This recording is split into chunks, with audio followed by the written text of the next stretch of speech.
Let's go back to November 12th, 1996. High above India, the sky is clear. Two massive passenger jets are flying right towards each other. Now they're being watched by air traffic control, they're following all the rules.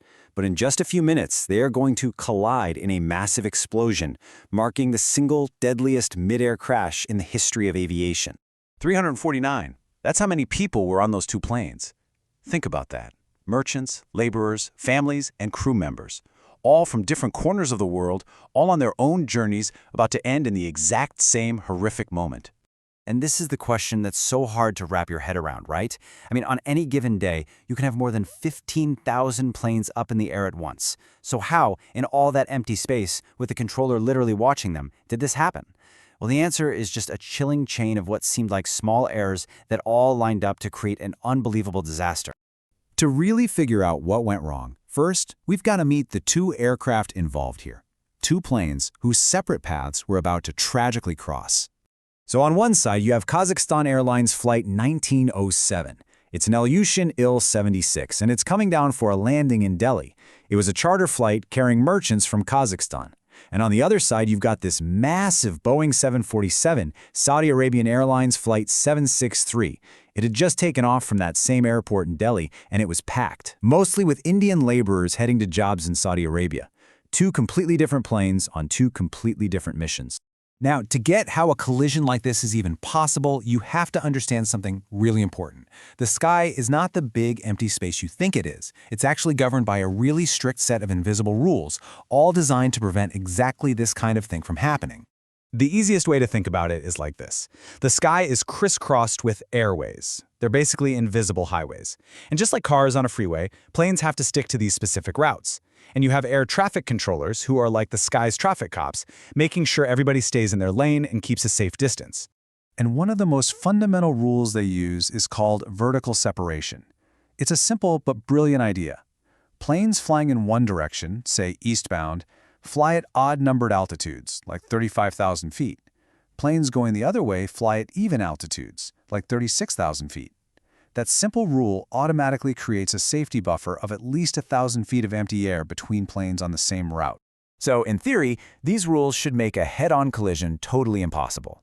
But on this day, the Kazakh and the Saudi flights were on the exact same airway, flying directly at each other. Their entire safety depended on that one single 1,000-foot buffer of air. Okay, let's walk through the timeline of those final minutes. At 6:32 p.m., the Saudi 747 lifts off. The controller, VK Dutta, is handling both planes. 2 minutes later, he tells the incoming Kazakh flight to come down to 15,000 feet. Then he tells the Saudi flight, which is climbing, to level off at 14,000 feet. See what he's doing? He's setting up that crucial 1,000-foot separation. By 6:39, the Kazakh crew radios in to say they've reached their altitude of 15,000 feet. On paper, everything is perfect. They're safe. Just to be safe, the controller gives this one last warning to the Kazakh crew. He's basically saying, hey, guys, there's a 747 dead ahead of you about 10 miles away at 14,000 feet. Tell me when you see it. The reply from the Kazakh plane was just garbled static. And then, just a few seconds later, another voice comes over the radio. It's not the Kazakhs, it's not the Saudis, it's a U.S. Air Force pilot flying nearby reporting a massive explosion in the sky. So, the big question is, what happened in those final seconds?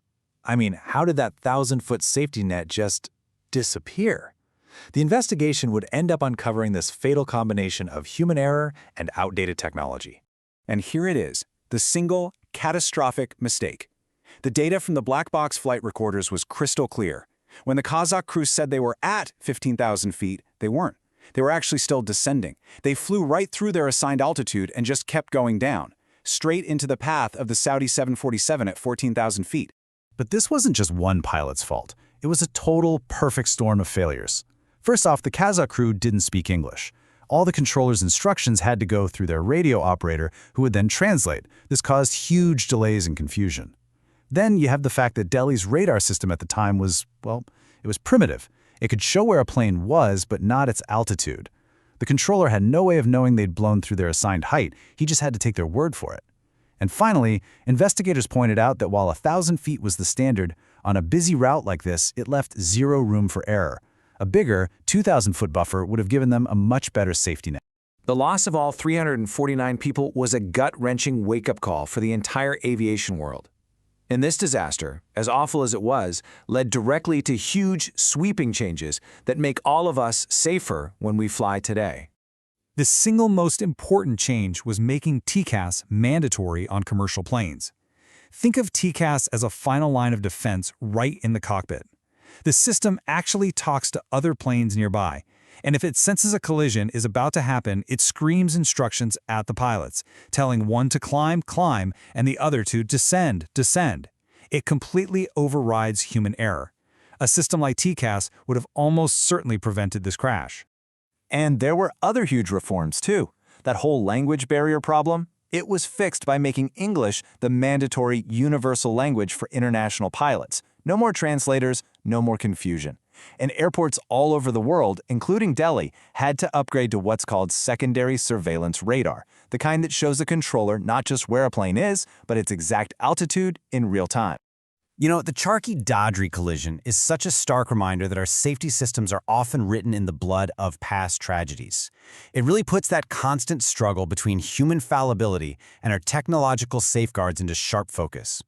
We've built these incredible systems like TCAS to protect us from our own mistakes, but it leaves you with one final sobering question. As our technology gets better and better, can we ever really engineer the possibility of human error completely out?